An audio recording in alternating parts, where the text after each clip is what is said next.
Bem-vindos ao podcast Caos Planejado, seu programa sobre cidades. Eu sou Antônio Ling e hoje converso com Kátia Mello e Andressa Capriglione sobre moradia primeiro e o reencontro da população em situação de rua. Nascida em Recife, Kátia é co-presidente da Diagonal, professora da pós-graduação no INSPER e uma das autoras do Guia Prático de Urbanismo Social. Iniciou sua trajetória no setor público, atuando no governo de Pernambuco e na prefeitura do Recife, nas áreas de planejamento, habitação e obras. Em 1990, fundou a Diagonal, movida pelo inconformismo com a descontinuidade dos projetos sociais. Natural de Curitiba, Andressa é arquiteta e urbanista especialista em urbanismo social. É gerente de contratos na Diagonal e coordena o projeto de Moradias Primeiro, realizado como responsabilidade social corporativa da empresa. Também foi responsável, em conjunto com Kátia, pela coordenação geral do Auxílio Reencontro, Serviço de Moradia Primeiro da Prefeitura Municipal de São Paulo. Também estão presentes durante a gravação apoiadores do Caos Planejado, que têm a oportunidade de fazer perguntas durante a nossa conversa. Quer participar da nossa comunidade e ficar por dentro do que acontece no urbanismo brasileiro? Acesse caosplanejado.com/comunidade. Antes de continuar, um recado importante do Caos Planejado. Se você gosta das discussões que trazemos aqui no podcast, o nosso curso online do Planejamento ao Caos, Entendendo o Urbanismo das Cidades Brasileiras, é o próximo passo. São 28 aulas gravadas com conteúdo claro, crítico e embasado para você entender de verdade por que as cidades brasileiras são como são e o que dá para fazer diferente. O acesso é imediato, o conteúdo é direto ao ponto e o curso já está sendo usado por estudantes, profissionais e até equipes técnicas de prefeituras em todo o país. Quer saber mais? Acesse caosplanejado.com/curso. Sejam muito bem-vindas, Kátia, Andressa, para falar sobre moradia primeiro. A gente gravou um episódio, o nosso último episódio foi sobre população em situação de rua. Então, a ideia é dar continuidade a esse debate aqui no programa para falar sobre soluções, né? Ou seja, alternativas de soluções para essa população. E até como curiosidade, né, quem nos colocou em contato foi o Vitor Carvalho Pinto, que é um grande articulista e apoiador nosso. E quando eu comentei com ele que estava atrás de alguém para conversar sobre esse tema, ele falou imediatamente, né, nos nomes de vocês e no trabalho feito pela Diagonal. Então, eu acho que a gente podia começar, de repente, esse bate-papo com, talvez, Kátia, você possa falar um pouco sobre a empresa, né, para contextualizar o ouvinte, né, um pouco sobre o trabalho que a empresa faz, e essa experiência, né, que vocês tiveram com Moradia Primeiro. E aí, enfim, já entramos nos meandros da política, né, e de várias dúvidas aqui que a gente tem sobre essa alternativa. Antônio, é um prazer enorme estar aqui com vocês. Nós admiramos o trabalho que vocês fazem. Eu sou uma das leitoras assíduas de vocês, e a Andressa, com certeza, também. E, em primeiro lugar, eu queria agradecer o convite, agradecer o Victor pela indicação. E esse tema é um tema apaixonante, tanto meu quanto da Andressa, que estamos aqui, e de todos que fazem a Diagonal. Falando um pouquinho da Diagonal, a Diagonal é uma empresa que nasceu em 1990, né? Eu sou uma das sócias fundadoras da empresa, então estou nela nesses 35 anos, e o nosso desafio sempre foi como levar a qualidade de vida para as populações vulnerabilizadas, né? Em especial, moradores em favelas, que têm necessidades de habitação de interesse social, saneamento, regularização fundiária, né? Que o planejamento urbano possa ser incorporado, de fato, aos territórios vulnerabilizados, né? Então, a Diagonal ela veio, ao longo desses 35 anos, inovando, buscando metodologias para essas soluções práticas que melhorem a qualidade de vida das populações, né? Nos seus vários setores. E chegando no tema, né? Esse tema, moradores de rua, sempre foi um tema que dói profundamente quando a gente fala de populações vulnerabilizadas, eu diria que é uma das mais, ou a mais vulnerabilizada, né? Aquela que está sem referência, né? A referência é a rua, e tudo isso que significa. Então, a Diagonal sempre, né, teve esse desejo, né, de aprofundar seu conhecimento em relação a esse tema, em especial, eu sempre, como ser humano, né, essa dor sempre foi compartilhada. Na pandemia, esse tema tomou uma proporção ainda maior, né? E cada dia que sai de casa e que a gente vê e vai ao centro, porque São Paulo, a Diagonal fica no centro de São Paulo, na Líbano, Badaró, então aquela coisa incomoda muito. E foi quando a gente tomou uma decisão de realmente prototipar o primeiro moradia, né? Que vem de uma lógica diferente, né? Que você começa pela casa, e a partir da casa você vai desenvolvendo as outras necessidades.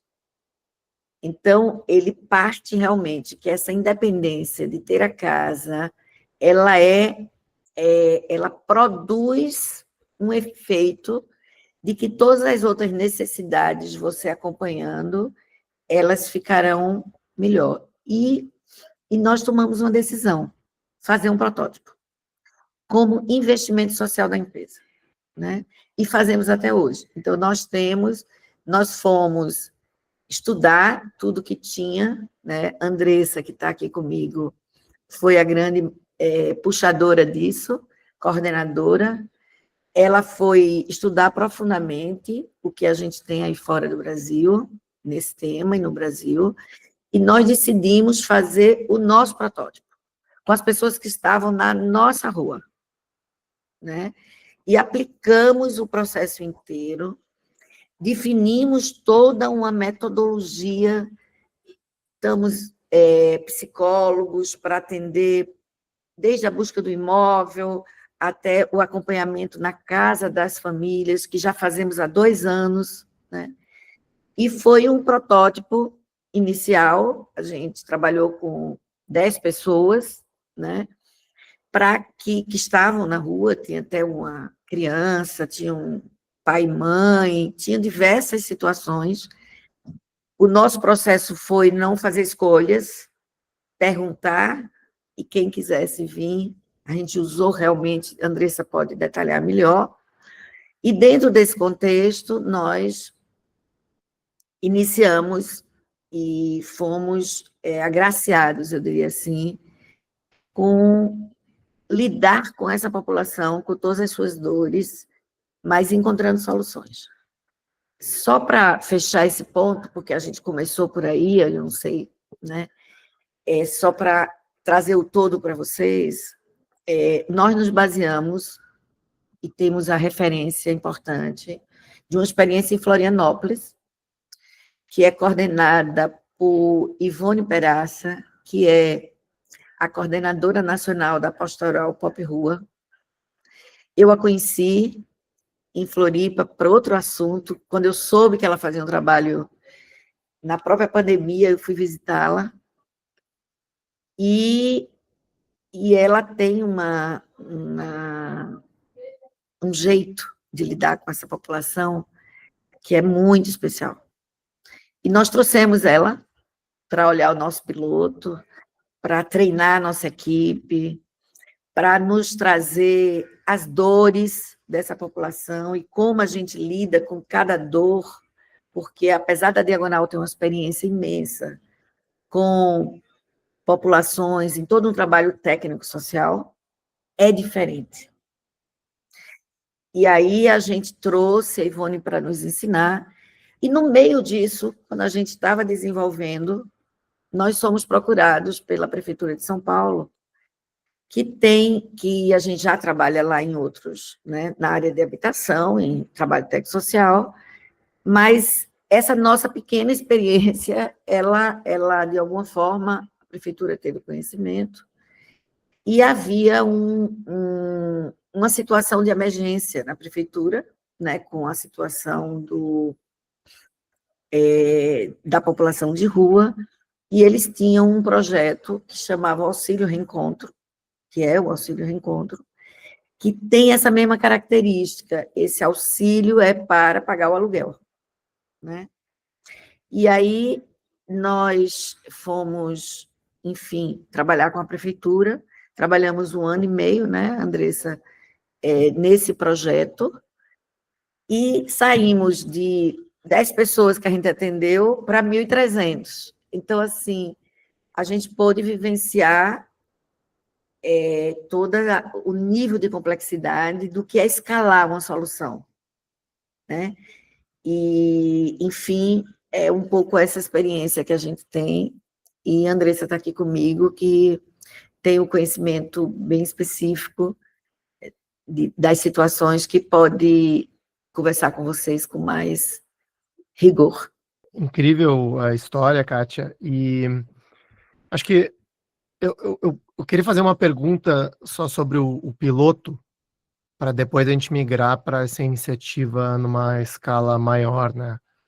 Então, fale um pouco sobre isso, que rua é, né? Assim, onde fica, para a gente, enfim, visualizar esse piloto, né? E essas 10 pessoas com quem vocês trabalharam nesse piloto, né? Era quantos, sei lá, qual proporção, né, em relação à população total da rua, né? Você falou que vocês conversaram com as pessoas, né? Assim, a minha pergunta é quantas delas estavam dispostas né, a participar dessa experiência. E, enfim, eu acho que depois a gente pode falar um pouco sobre, né, que aprendizados vocês tiveram, né? O quão relevante foi para conseguir operacionalizar essa iniciativa em maior escala, né? Entender diferenças, né? Certamente teve diferenças, né? De uma experiência em pequena escala para grande escala, enfim.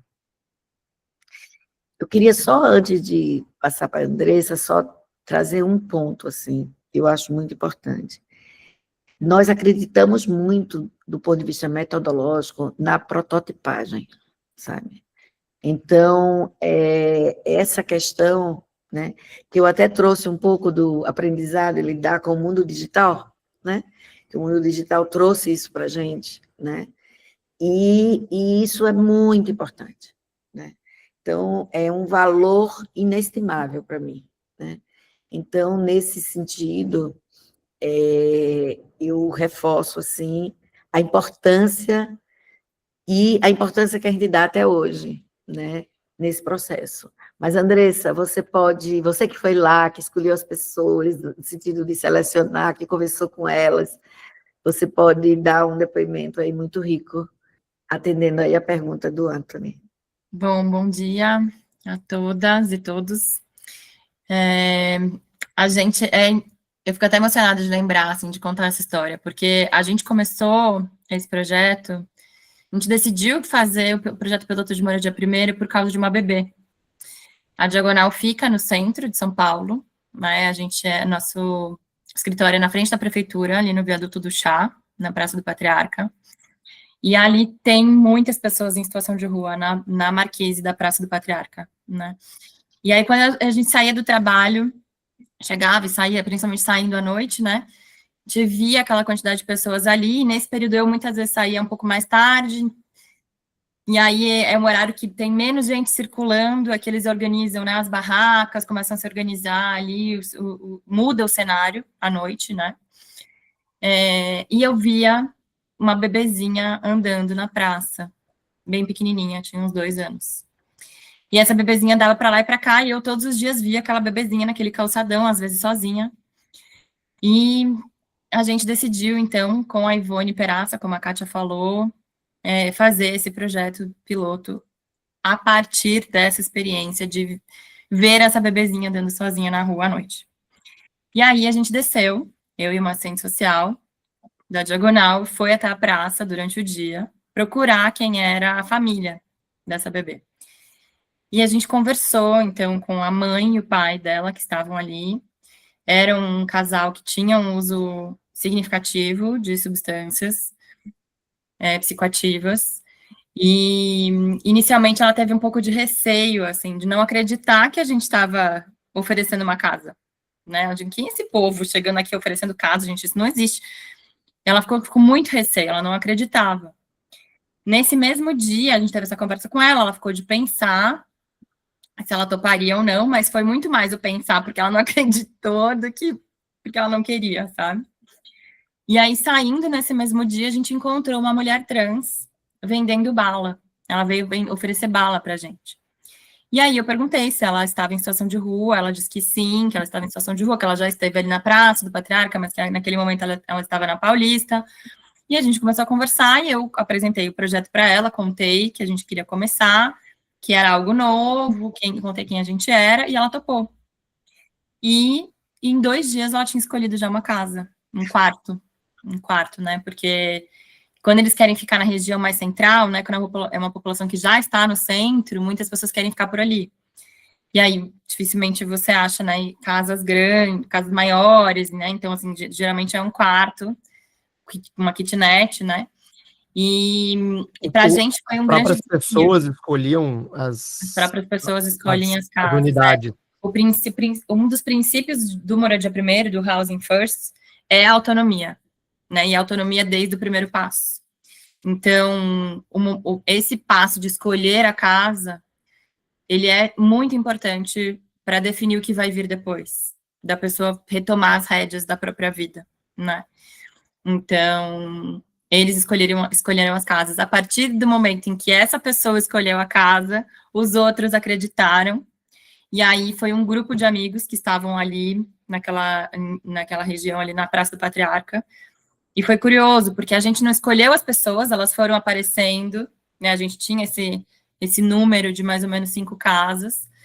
E elas foram aparecendo, e foi um público bem diverso, porque tinha um casal, tinha uma mulher trans, um casal com filhos, e um homem gay e um homem sozinho.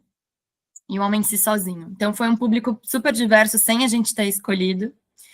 E a gente, a partir dessa experiência, a gente foi estruturando, né? Porque é uma base da Diagonal, é estruturar a metodologia de trabalho, do trabalho social, né? Então, trabalho técnico-social.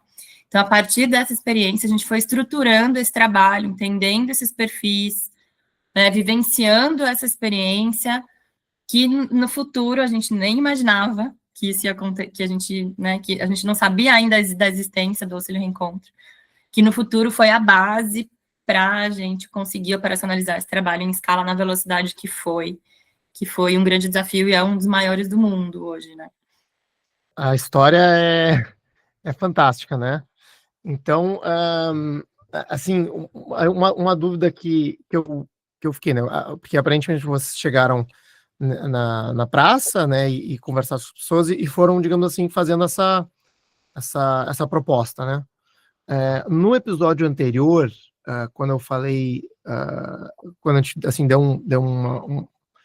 foi mais uma conversa geral sobre a população em situação de rua, a Vanessa do Mãos Invisíveis comentou, ou pelo menos o que eu entendi, né, do que ela comentou, que a alternativa do Moradia Primeiro seria, digamos assim, um passo.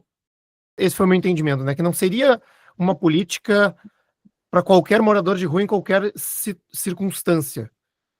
Seria para uma pessoa que tivesse essa condição de autonomia para morar sozinho, para ter, digamos assim, uma certa independência sozinho. Né, tem alguns moradores em situação de rua que tem, né, o uso de substâncias, tem algumas questões psicológicas, né, enfim. O que eu entendi da conversa, né, é que seria, digamos assim, um momento né, que tornaria essa política, digamos assim, mais adequada, né? qual que é a visão de você sobre isso? Posso ter entendido errado também da conversa anterior, mas qual que é a visão de você sobre isso? Né? Ou se não, né? É de fato uma política que pode atender ou endereçar qualquer pessoa em qualquer circunstância, né, estando em situação de rua? Olha, Anthony, com a experiência desse trabalho, eu acho que tudo depende do desenho da política, né? Eu acho assim, casa é básico, né? É sobre dignidade, né? Então, assim, todos deveriam ter direito e acesso a uma casa independente da sua condição, né? A uma cama, um banheiro, uma cozinha, né? Ter o seu espaço, a sua dignidade. Há, com certeza, desafios dependendo do grau de autonomia da pessoa, né? Então, se é um idoso que depende, né, de apoio, como se dá isso, qual é o formato, né? A gente tem experiências na Prefeitura de São Paulo também, de outros formatos, né, que não é o auxílio reencontro, que incluíram também pessoas que já estiveram em situação de rua, como o programa de locação social, que tem especificidades para cada público, né? Mas eu, agora, tendo essa experiência do auxílio reencontro em escala, assim, em uma escala de política pública, tem um grande desafio para trabalhar com esse público mais vulnerável, né? O projeto da Prefeitura de São Paulo, ele é um projeto mais voltado a pessoas que já têm um certo grau de autonomia para ir para a moradia, mas existem outras experiências de muito sucesso no mundo de Housing First sendo feitas com esse público que tem essas questões mais críticas, assim, sabe? Entendi. Só que é isso, depende de um atendimento mais intensivo. Mais próximo, claro. Eu queria só completar, Andressa, quando a gente partiu do nosso projeto, a gente que a gente não faria nenhum tipo de... A gente não barraria nenhuma situação. Claro. Né? Porque essa é a grande orientação que vem do programa. Ela parte do princípio que vai testar o seguinte: você tendo a casa, por maior que seja a sua vulnerabilidade, como é que você dá um apoio e como é que você sustenta e ajuda para que ela se desenvolva. E nós queríamos testar isso. Tanto é que a gente tem situações que deram certo e situações que não deram certo. Que não houve jeito e as pessoas, mesmo apesar de todo o esforço, voltaram para a rua. Ou, pior, morreu na rua, não é? Que a gente tem uma dor enorme de alguém que se tentou ir bastante, né? Então, do ponto de vista concreto, né, essas soluções, como se diz, são as políticas, né, que definem. No desenho que nós trabalhamos, no nosso piloto, a gente resolveu enfrentar todas as vulnerabilidades para ter uma avaliação realmente do que era. Então, veio a partir das pessoas que desejavam fazer isso e que não acreditavam, e a gente teve que vencer toda essa questão de acreditar que existe uma solução, depois acreditar que está na moradia, depois voltar para a rua por causa da droga, depois voltar para casa, e viver essa contradição, ou ir para a família, né? Teve gente que a gente descobriu com doença gravíssima, né? E a gente conseguiu que ele voltasse para a família, e demos o valor que ia ser do aluguel, a gente deu para a família cuidar dele, né? A Andressa pode contar aí para vocês as diversas situações, né, em que, porque existe um problema que é muito estrutural.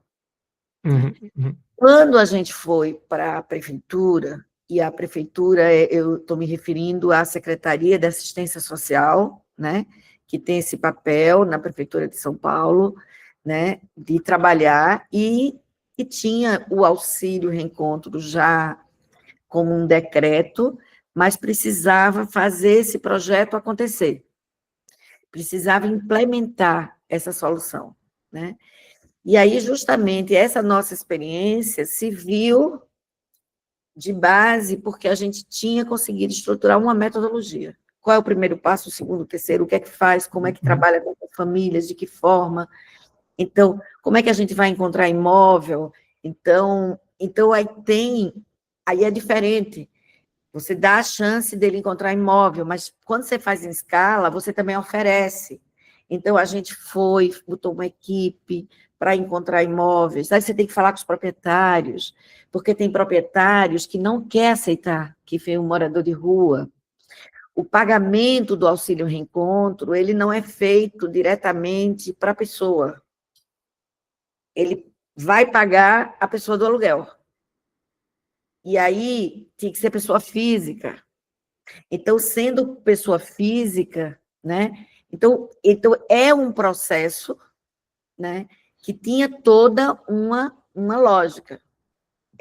Então, Andressa, eu acho que seria interessante se você pudesse trazer mais esses. Eu acho que tem uma pergunta que o Antônio fez, quais foram, de fato, os aprendizados e quais foram os resultados que a gente está tendo nesse processo do piloto, para que a gente possa partir para a escala. E na escala, eu acho que o que aprendizado a gente levou, né? E o que é que a gente conseguiu, e o que é que a gente sai daí, com que sentimento? Eu acho que qual é o nosso maior aprendizado, né? Enquanto política pública. Uma das coisas que a gente... Bom, só retomando aqui, né? O que é moradia primeiro, né? Que eu acho que tem a ver com também a sua pergunta, né, Antônio? Moradia primeiro é exatamente o que o nome diz, né? Primeiro a moradia e depois o trabalho social, né, dentro da moradia.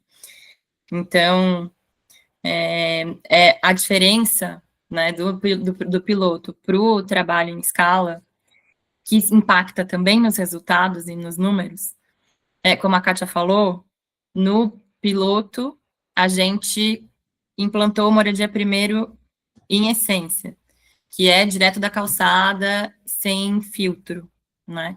O programa Reencontro, o Auxílio Reencontro, ele tem critérios de elegibilidade para ir para a moradia.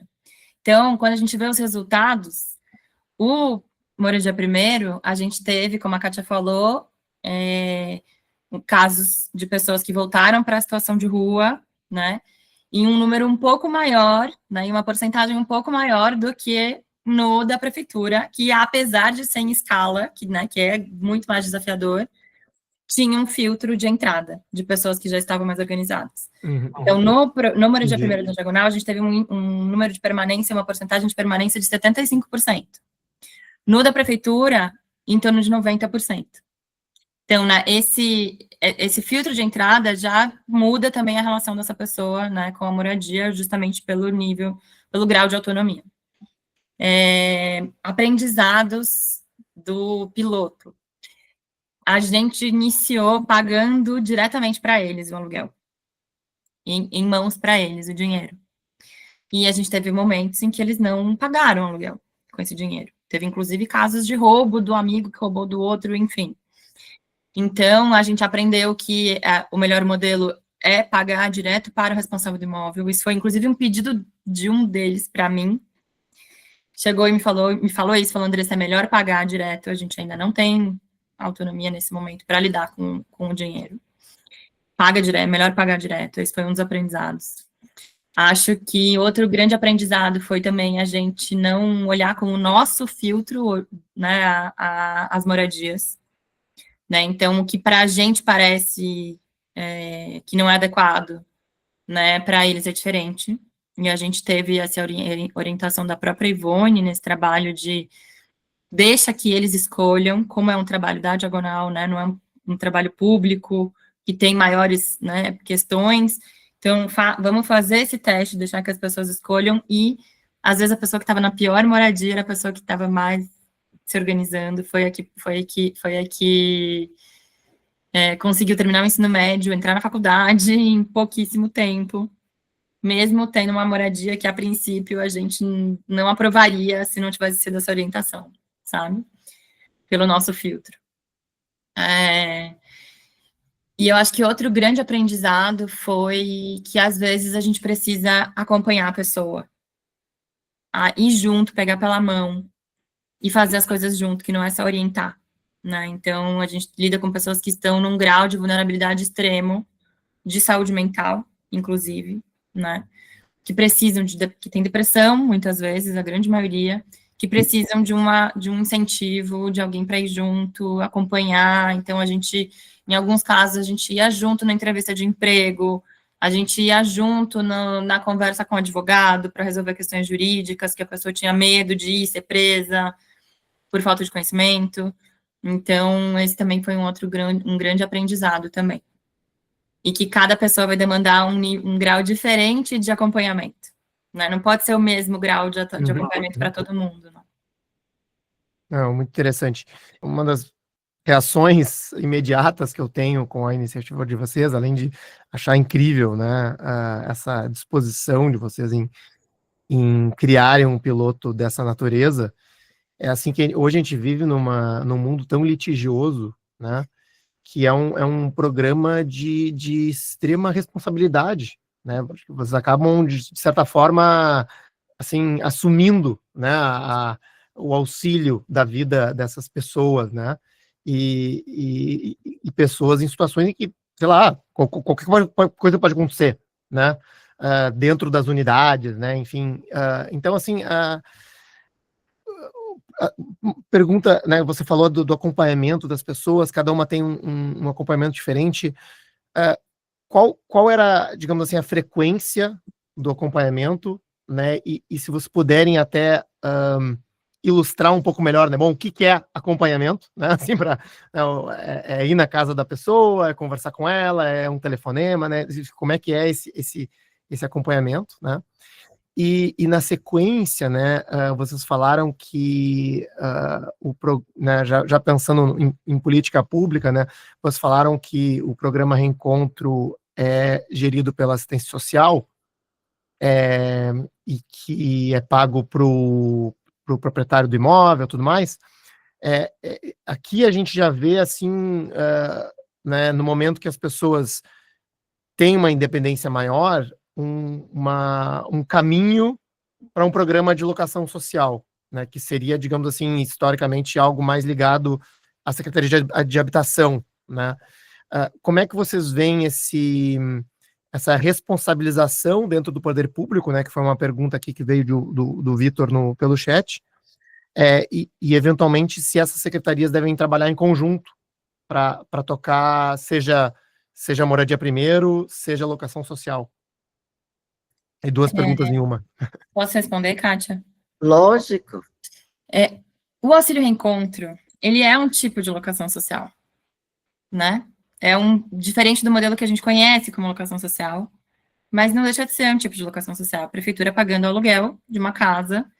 No caso do auxílio reencontro, ele é mais um serviço de moradia, que é inclusive no plano municipal de habitação, né, aparece lá o serviço social de moradia, que é quando o governo paga integralmente o aluguel, né, ou a moradia para essa pessoa. E ainda, mesmo no auxílio reencontro com esse modelo, algumas pessoas poderiam pagar além do valor pago pela prefeitura. Então, algumas pessoas complementavam o aluguel. A prefeitura pagava aquele valor e a prefeitura complementava, e a pessoa complementava o aluguel. No locação social, que a gente conhece em São Paulo, no programa de locação social de São Paulo, a pessoa paga uma porcentagem do salário dela para a prefeitura. Então, a prefeitura oferece a casa, né, o apartamento, num parque público, né, num prédio público, e a pessoa paga uma porcentagem do salário dela, em torno de 10% a 15%, para a prefeitura.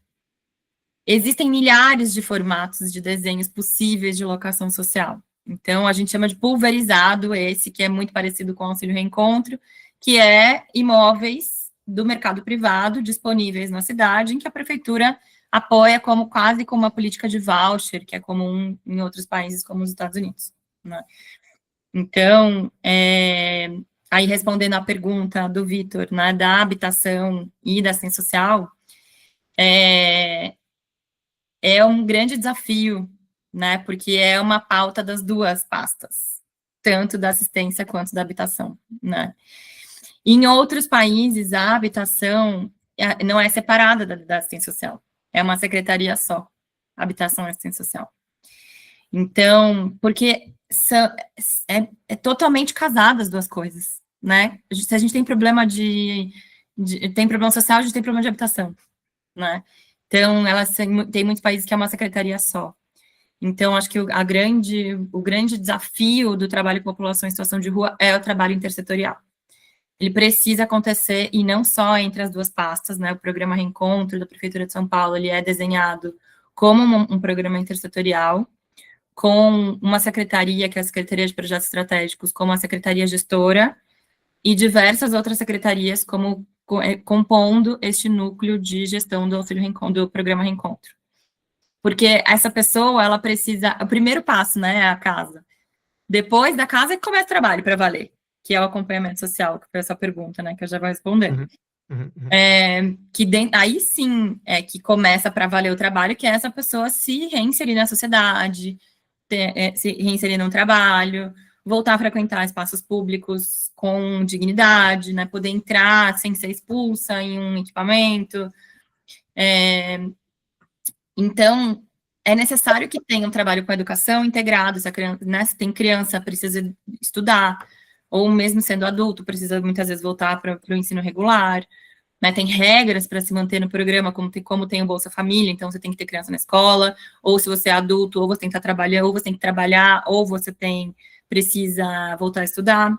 Claro que não é uma regra super rígida, imediatamente, né, assim, tem um processo, mas tem que haver um movimento para isso, né, não é ficar ali só estagnado, recebendo o aluguel, sem fazer esse movimento, né, então o desenho que é hoje da Prefeitura de São Paulo tem essa proposta de incentivar que a pessoa faça esse movimento rumo à autonomia, né.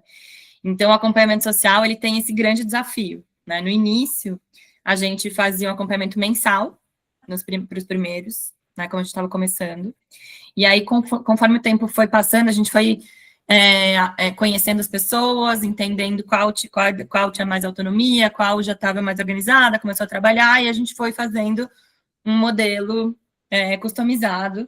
Para algumas pessoas era uma vez por mês, para outras a cada 15 dias, e para outras que tinham mais demanda, uma vez por semana, às vezes até mais, se tivesse alguma intercorrência que precisasse de intervenção nossa.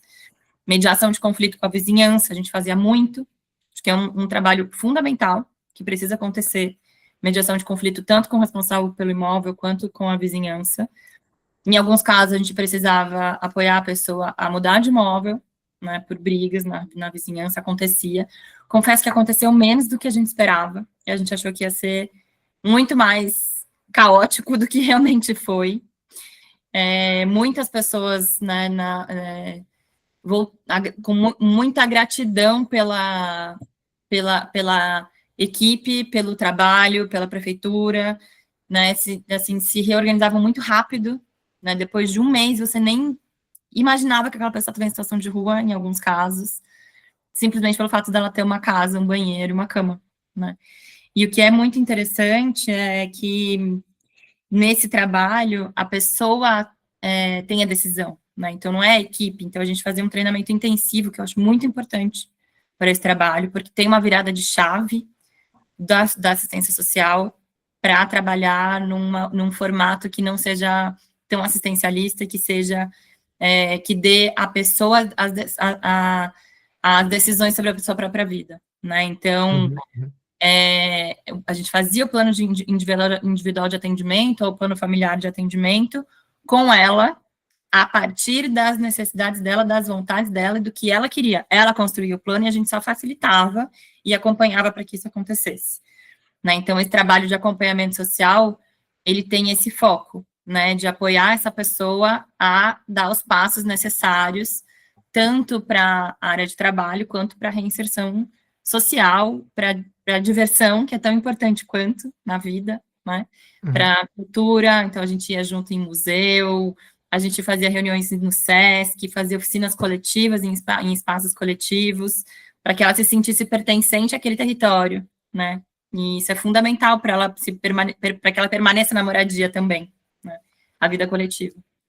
Andressa, eu acho que seria importante, pela pergunta do Anthony, quando ele pergunta assim, o que é o acompanhamento, né? E como ele se dá, né? Eu acho que tem um método, né? Que eu acho que era bom você trazer esses passos que são feitos, porque tem as reuniões individuais, que é dentro da casa dele, tem antes toda uma pesquisa socioeconômica, tem uma ficha de avaliação, depois tem um plano de desenvolvimento que é construído com ele, e não só para ele, para todos os membros, que se tiver mais pessoas na casa, né? Esse programa é checado, é acertado com ele, a frequência dele, então tem pessoas que são quinzenais, tem pessoas que são mensais, e tem todo um programa de treinamento, onde a gente olha, porque a gente fazia grandes bairros e territórios, onde as pessoas estão próximas, a questão dele conhecer o entorno, o programa para ele, para mostrar a ele onde é que está o posto de saúde, o que é que ele faz. Assim, tem um trabalho riquíssimo, que eu queria que você só falasse um pouquinho mais disso. Você falou mais macro? Ele é um trabalho que ele acontece em etapas, né? E um dos grandes aprendizados do trabalho em escala foi justamente o acompanhamento social desde o início. Né? Então, no início, a prefeitura acreditava que é só oferecer uma casa que todo mundo vai querer. Não é bem assim. Né? Essa pessoa ela precisa de um acompanhamento social desde o início. Então, como a Kátia falou, tem toda uma etapa dos processos para a pessoa entrar na moradia, que ele começava com a primeira avaliação social. Então, primeiro contato que a gente tinha com a pessoa, em que a gente ia entender, né, qual era o perfil dela, conversava com o equipamento onde ela estava, que era quem indicava a pessoa para a gente, né? E aí, a partir daquela conversa, da primeira conversa, a gente tinha todas as etapas do processo registradas em formulários digitais, em que a gente usava tanto para olhar para os dados do macro do projeto, como para os dados daquela pessoa, para criar insumos para o acompanhamento social. Apoio na busca da moradia, então, também, qual é o perfil de moradia que aquela pessoa precisa, qual o lugar, né, próximo de quais serviços, a partir dos dados dessa avaliação social, desse primeiro contato, para entender, né, qual era o perfil dela e o perfil da moradia, para ter, a gente falava que era o match da casa com a pessoa, uma preparação para a mudança, então, oficinas tanto coletivas quanto atendimento individual para preparar aquela pessoa para ir para a moradia, que é fundamental na metodologia. O acompanhamento da mudança, então, no dia da mudança, nós estávamos lá, a gente, né, organizava toda a logística, acompanhava a mudança junto com ela, a entrada na moradia, que é um momento muito emocionante, né, e o acompanhamento social dentro da moradia, customizado, individualizado. É muito importante que esse acompanhamento ele aconteça dentro da casa, né, o Moradia Primeiro, ele traz uma das premissas, que a pessoa tenha um atendimento individualizado dentro da moradia, para que ela se organize de receber a equipe dentro da casa, e para que a equipe também possa ver como ela está se organizando dentro da moradia, né? Então, e aí nesse processo tem todo um processo de monitoramento com formulários que são aplicados em períodos específicos para que a gente possa mensurar os resultados do projeto e daquela pessoa, com oficinas coletivas em todo o período. Então, outro aprendizado também, que eu não tinha falado antes, que eu lembrei agora, é do quanto o engajamento coletivo faz diferença no processo anterior à ida para a moradia, né? Então, muitas pessoas que não estavam acreditadas também, né, que aquilo poderia dar certo, que ela ia encontrar um imóvel, né, tendo essa relação com outras pessoas e discutindo isso em conjunto, também ela ia se fortalecendo para tomar essa decisão de encontrar uma casa, de fazer esse projeto, esse processo, né? Porque existe também pessoas que estão há muito tempo no serviço de acolhimento, né? E essas pessoas que teoricamente seriam um serviço temporário estão morando lá há muitos anos. Então, mudar de vida para qualquer pessoa não é fácil, né? Para nós também, né? Tomar uma decisão de mudar de vida é um processo, né? E um trabalho coletivo, ele apoia muito nesse processo. Andressa e Kátia, eu queria fazer uma pergunta, né, nessa temática do acompanhamento sobre dependência química. Né? Assim, eu imagino que a proporção seja menor do que muita gente acredita, né, que quem não acompanha o assunto de perto e tudo mais, mas é uma realidade, né, de muitas pessoas em situação de rua. E não é uma questão simples, né? Assim, bom, né? Eu vou acompanhar e essa pessoa vai deixar de ser dependente químico, né? É um desafio que transcende a vontade das pessoas, né? Justamente por ter essa influência química física, né? Como que vocês lidaram com isso no piloto? Como que a prefeitura lida com isso no auxílio reencontro, né? Ou se pessoas nessa circunstância têm outra abordagem, né, na questão do programa da prefeitura, porque vocês falaram que né, tem critérios de exigibilidade e tudo mais. Então, falem um pouco sobre isso, que eu imagino que também seja uma dúvida de muitos ouvintes. A questão do uso abusivo de substâncias, realmente, tem menos pessoas que têm um uso tão intensivo do que a gente imagina. Então, dentro da moradia, as pessoas... Claro, todas têm algum nível de uso, né? Como todos nós, a grande maioria dos seres humanos utilizam álcool, por exemplo, né? Então, álcool é uma das grandes drogas de quem está em situação de rua, né?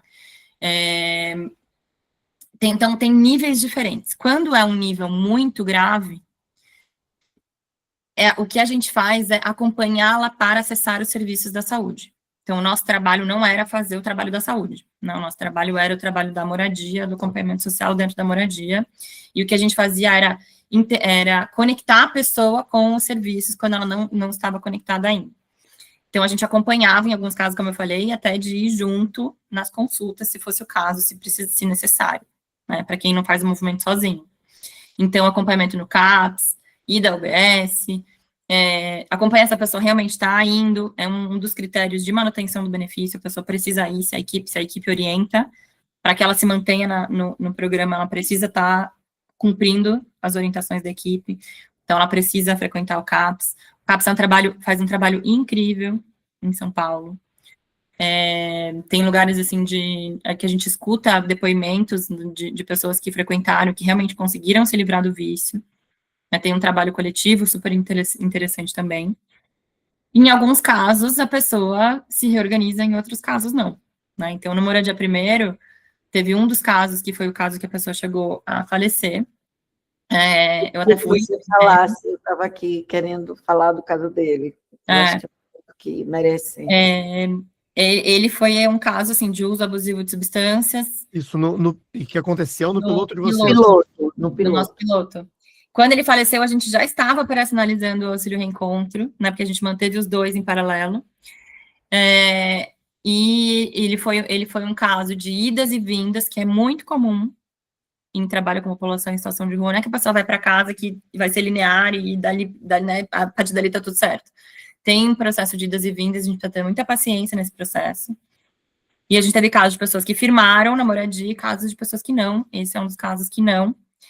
E a gente fez uma leitura de que o indivíduo sozinho é muito mais difícil dentro da moradia, né? Porque a solidão bate muito forte, né? Dentro de 4 paredes.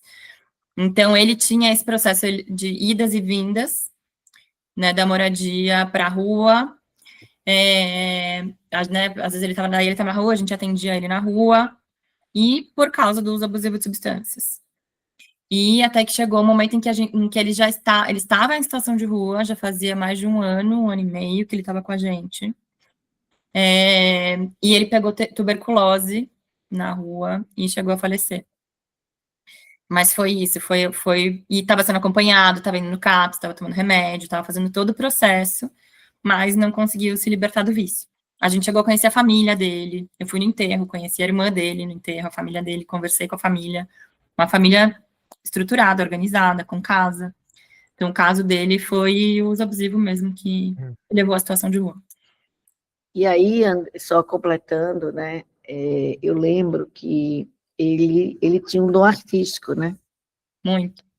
E ele, um dia, eu tenho esse material com a Andressa, porque me emociona bastante, ele voltou ao CAPS, e ele estava direitinho, ele estava indo para o CAPS, ele estava conseguindo segurar a droga, né? Foi numa É um internação. processo, porque ele ficou um ano nesse processo, né?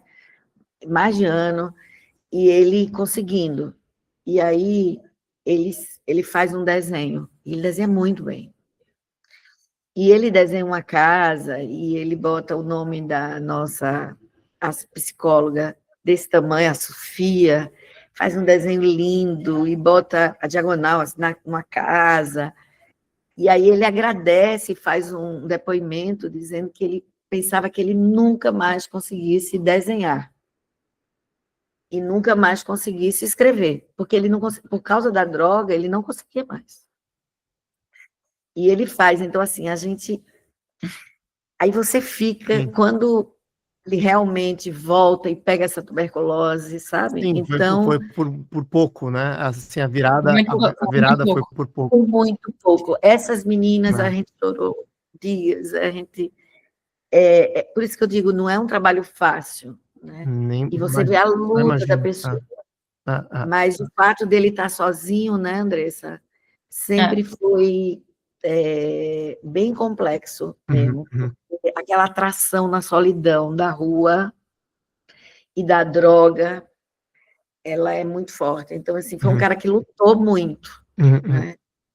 Mas essa capacidade que ele chegou a desenhar, para você ver, você perde todo o seu cognitivo, né? Era impressionante, assim. Então, a gente passou por várias dores, né, e alegrias também, mas esse foi um caso que, assim, o problema da droga, eu acho que tinha que internar mesmo por muito tempo, você entende? Precisaria de uma ação Mas, mais enfim. forte, a família que tivesse condições de internar, porque tem situações que realmente precisa, e é aquela história, provavelmente ele não viria pelo auxílio reencontro, porque uma pessoa com esse nível de dependência não vai para isso. Só que o nosso piloto, a gente partiu do princípio do primeiro moradia. A gente vai aprendendo também, entende? Porque essa era a ideia de ir até o máximo que a gente conseguisse, e a gente continua até hoje, né? Então, perfeito, né? E a gente está falando, enfim, dessa situação super desafiadora, difícil, né, de lidar e criar, eventualmente, algum critério, né? E a minha próxima pergunta era sobre isso, né? Assim, decisões difíceis de política pública, né? Primeiro, quais são os critérios atuais, né, do auxílio reencontro, né? Como que a prefeitura acabou desenhando isso, né? Eu imagino assim que não tem assim talvez uma resposta certa ou errada, mas é o que foi definido, né, para essa política. E aí na outra ponta, né? Como que a pessoa, digamos assim, sai do auxílio reencontro? Que é uma decisão mais difícil ainda, né? Assim, se a pessoa ou não se adapta, ou se existe algum prazo, né, assim, dela ficar recebendo aquele auxílio por tanto tempo, né? Como que se lida com essa situação? Porque a pessoa estava na rua, né? Aí se ofereceu a moradia, de bom, entre aspas, né? Não deu certo o reencontro, né? Enfim, o nome é o reencontro, né? Como que se lida com isso, né? Do ponto de vista de política pública? Duas perguntas. A primeira acho que é mais fácil, né? do que a segunda. A gente trabalhou, vi que tem uma das perguntas aqui foi sobre moradia primeiro, né? Então, assim, moradia primeiro da Diagonal, a gente não tem prazo definido, né? Então, a gente continua atendendo essas pessoas até hoje. Tem algumas que estão muito próximas da autonomia, né, nesse período. A gente foi reduzindo o aluguel ao longo do tempo, né, que é algo super interessante, né, de se pensar como política, porque é uma forma que é uma coisa que a gente aprendeu com a experiência de Florianópolis, e que funciona muito, que você vai reduzindo aos pouquinhos conforme a pessoa vai se organizando, para que ela também tenha um motivo para fazer o movimento para conseguir pagar o seu próprio aluguel, né? No Auxílio Reencontro tem um período de 24 meses, é um projeto novo da prefeitura, então ainda não fez 24 meses, né? Não somos nós que estamos operacionalizando nesse momento, a prefeitura está em processo de contratação, né, da continuidade do trabalho. No período que a gente operacionalizou, não se cumpriram os 24 meses, então a gente ainda não sabe como vai ser esse processo dos 24 meses. O que a gente vê, assim, né, a prefeitura vai precisar pensar, né, nessa porta de saída, se é locação social, se é um outro formato, então é algo que precisa ser desenhado, precisa ser resolvido. Quando a política foi desenhada, não, assim, a princípio não se tem uma definiu. resposta para após os 24 meses. Entendi. Então, é algo que precisa ser pensado, como será após os 24 meses. Caso a pessoa não se adeque na moradia, ela tem a possibilidade de voltar para o serviço de acolhimento. Então, aconteceram alguns casos, né, nesse período em que a gente estava operacionalizando. Se a pessoa não se adequa, a gente ia lá, não quero voltar para a Vila Reencontro, que é um projeto do programa Reencontro, que tem um atendimento mais intensivo, né, que tem assistentes sociais 24 horas, tem alimentação, né? São unidades da prefeitura mesmo, né? Da prefeitura, com quartos, mas num projeto próximo, né, a um centro de acolhimento, mas ela é mais estruturada, já um equipamento que se chama porta de saída, voltado para a autonomia, né, já tem um trabalho mais intensivo voltado para a autonomia. O Auxílio Reencontro, a pessoa está numa unidade, digamos assim, alugada. Alugada, que não é da prefeitura, exato. Perfeito. Okay. E essa saída, assim, tem muitos casos em que a pessoa consegue se reorganizar, né? Então, da própria Vila Reencontro, tem casos que a pessoa vai direto para um aluguel. Tem pessoas que têm rendas altas em situação de rua, que ela não está em situação de rua só por causa da situação de renda, em alguns casos, é uma situação psicológica. Então, com o acompanhamento social, você já resolve em alguns casos. Ela pode pagar o aluguel tendo um acompanhamento, em alguns casos. São casos, um pouco que a gente comentou no episódio anterior, né? É um grupo heterogêneo Totalmente de pessoas, heterogêneo. né? Um grupo muito heterogêneo de pessoas. Né? Isso é super importante, Anthony, porque não pode existir uma resposta só. E existem modelos em que a pessoa vai para o centro de acolhida, depois vai para o equipamento porta de saída, depois vai para o auxílio reencontro. Então, que muitas pessoas combatem esse modelo etapista, mas para alguns casos ele é bem-vindo, né? E uma ida direta à moradia, que para vários casos também é possível. Né? Então, tudo depende da maneira como se desenha, daquele momento da pessoa, porque às vezes a mesma pessoa tem momentos diferentes na vida, né? Então, precisa olhar para essa questão da heterogeneidade com bastante atenção para o desenho da política. A gente tem uma leitura que eu acho que é importante ter, quando você olha, por exemplo, você falou do auxílio reencontro, né? A gente percebe que quando a prefeitura tem as vilas de reencontro, a Vila Reencontro, ela é um estágio que deveria ser, por exemplo, anterior ao auxílio reencontro, né? Então, ela pode ter um estágio em que ela vai para a Vila Reencontro, ela trabalha de uma forma associativa, ela tem alimentação, porque isso tudo facilita a vida dela, né? Ela tem lá alimentação. A gente viu, vários vieram da Vila Reencontro e queriam, e demoraram para se decidir, porque ficavam assim, mas espera aí, lá eu vou ter muito mais trabalho, eu vou ter mais isso. Então, do ponto de vista, é todo um processo, né, que a gente vem, e quando fala do primeiro moradia, é essa coisa da rua mesmo, é de você vir da rua para ter. Que foi isso que a gente quis avaliar. Mas o ideal é uma política, né, que você pode articular esses conjuntos de soluções. A alocação social, ela é uma etapa do processo, né? A gente poderia falar que o auxílio reencontro é uma alocação pulverizada. Uhum. Então, você tem um conjunto de soluções pela diversidade do público, pelas características deles, você tem que ter um conjunto de alternativas que, a partir de uma avaliação social da situação e do momento de cada um, você direciona para a melhor solução. Mas eu queria trazer uma informação aqui que é muito importante. Uma das coisas que a gente analisou bastante foi custo, né? Porque cada solução tem um custo. Mas, por exemplo, o acolhimento, que são os centros de acolhimento, tem um custo alto do acolhimento.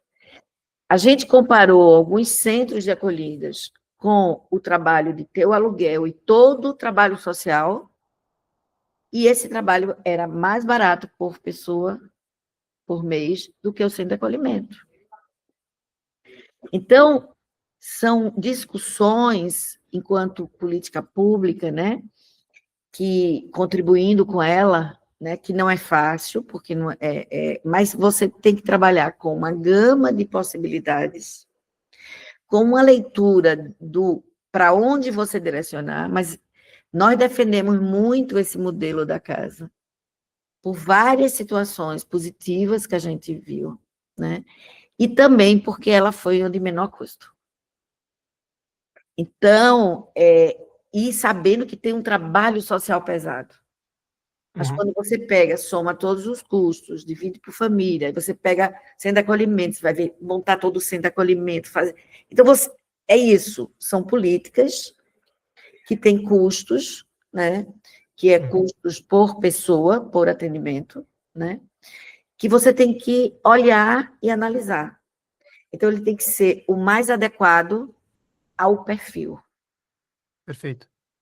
E, ao mesmo tempo, com custo adequado que possa ter. Porque, realmente, quanto mais complexo, o custo vai ficar maior, né? Pelo tipo de atendimento que você precisa fazer. Então, essa clareza é o nosso aprendizado, né, Andressa? E pegando o gancho no que a Kátia falou, tendo o custo também é relativo, né? Porque se a pessoa está no centro de acolhida, ela passa o dia na rua. Então, se ela está na casa, ela não passa o dia na rua. E isso muda completamente, né, a relação dela com a vida e a possibilidade dela conseguir trabalho. Ter um endereço, né? Se você não consegue trabalho se você não tiver um endereço, você precisa ter um endereço no seu currículo para conseguir trabalho, senão as empresas não contratam. Se você coloca o endereço de acolhida, a empresa já sabe que você está em situação de rua, ela não te contrata. Então, existe aí um cenário bem complexo. E aí, a sua outra pergunta, Antônio, foi com relação aos critérios do auxílio reencontro, né? Então, o auxílio reencontro, ele tem, os critérios do auxílio reencontro é estar em situação de rua, então a pessoa tem que estar em situação de rua, para evitar que as pessoas vão para a rua por causa do benefício. Existe um marco temporal, então, quando foi publicado o decreto, se disse no decreto, só é elegível ao auxílio reencontro quem estava em situação de rua nesse momento. Então, quem entrou em situação de rua depois da publicação do decreto do auxílio reencontro não é elegível.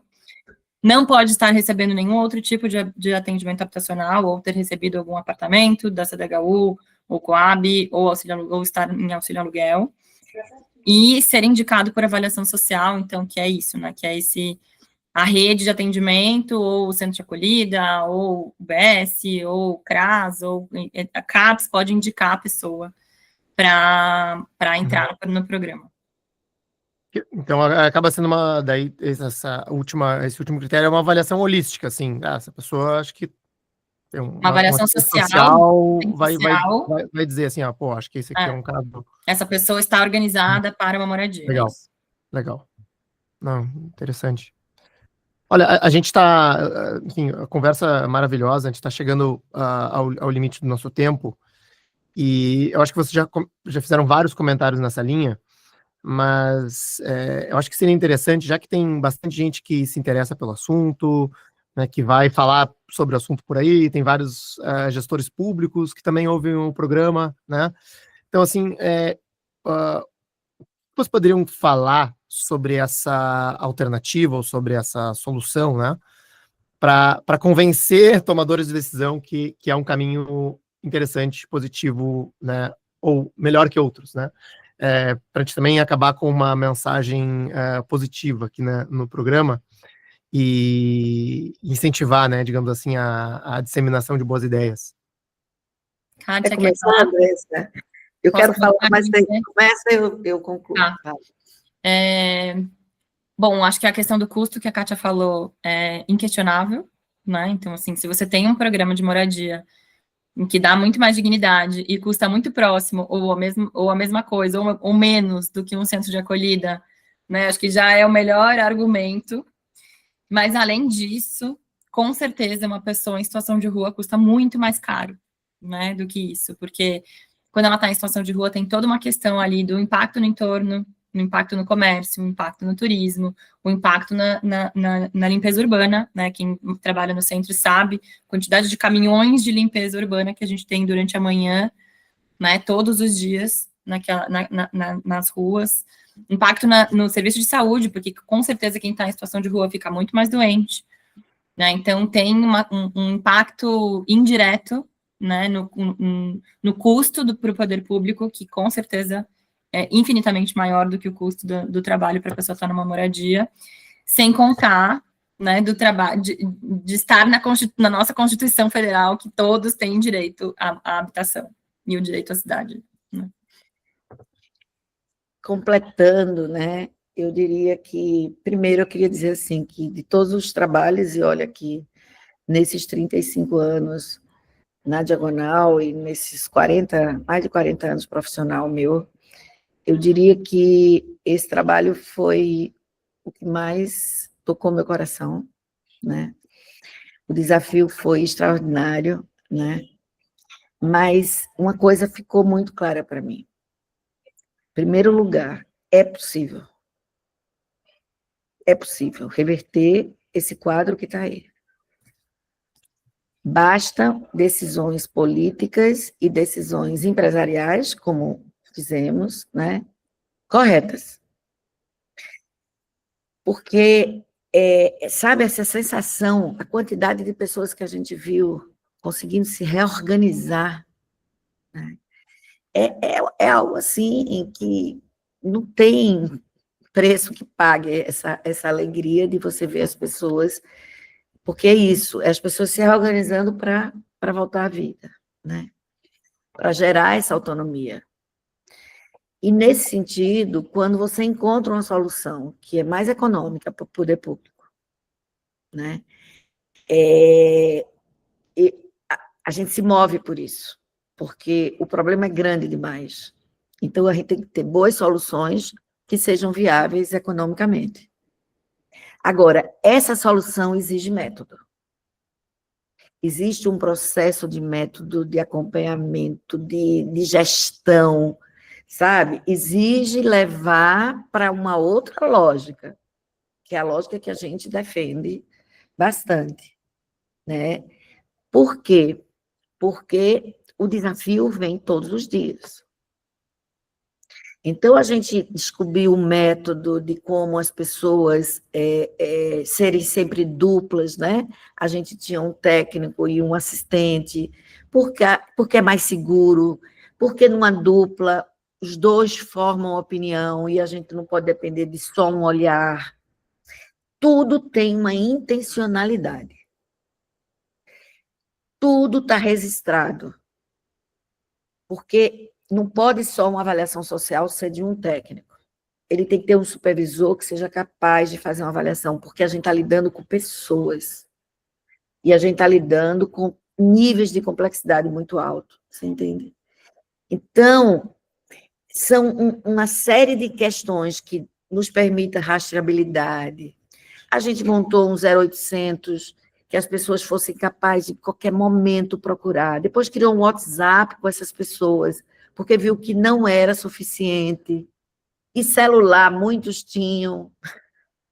E aí você vem, e aí como é que você cria uma relação de proximidade, né? Aí essa relação de proximidade exigiu que o nosso técnico não mudasse, porque ele cria vínculos. Então, teve que fazer tantas discussões, né, Andressa? Tantas avaliações. Olha, a gente estabeleceu para gerenciar esse projeto um Scrum, né?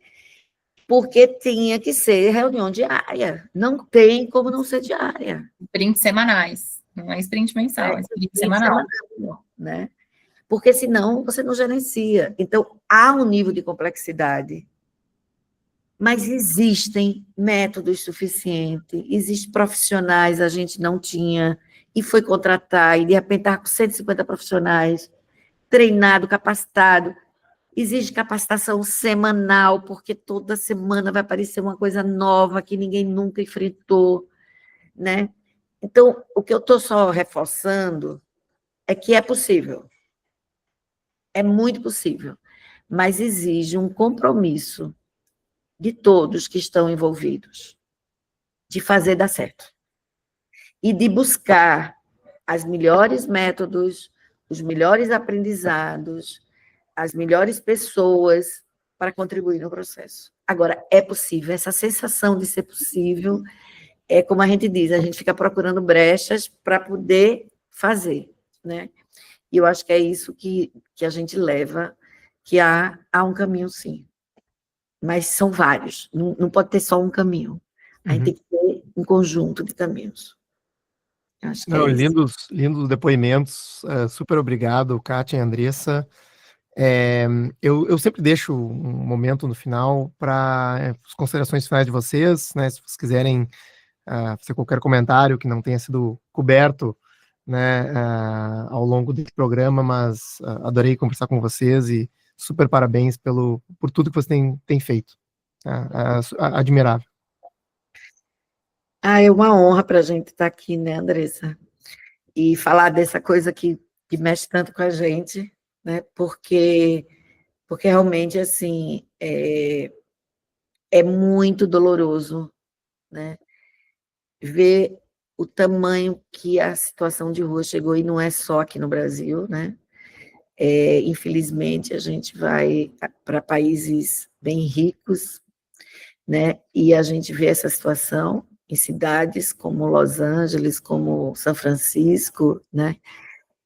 E eu lembro, só para fazer esse comentário final para vocês, que eu fui fazer um curso já há alguns anos, antes da pandemia, eu fui fazer um curso em São Francisco, no Vale do Silício, sobre o mundo digital, o que trazer para o social do digital.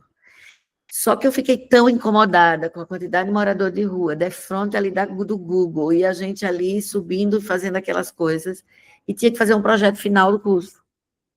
Obviamente, qual foi o projeto final que eu fiz lá?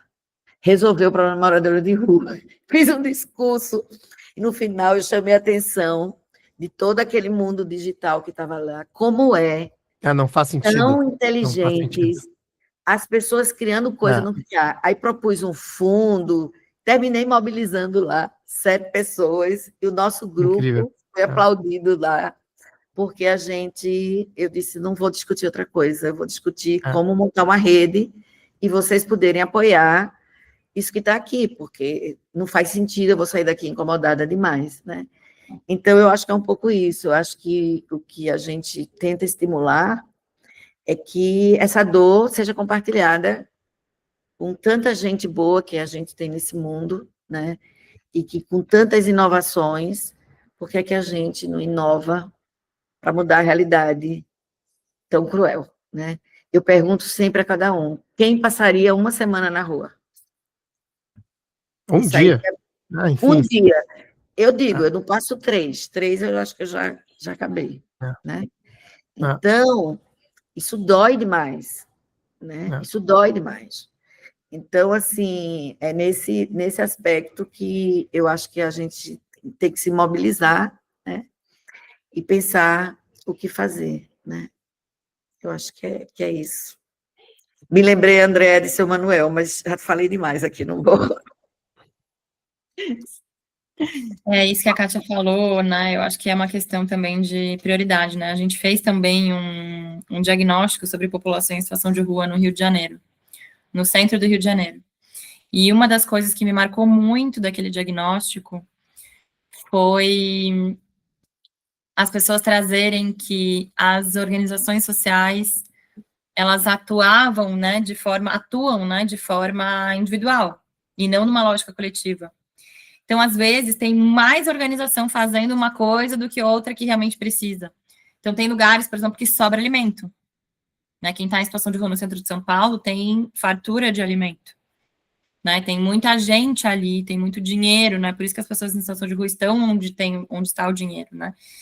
Então, uma organização, assim, é possível uma coalizão de empresas, a gente acredita muito nisso, né, Kátia?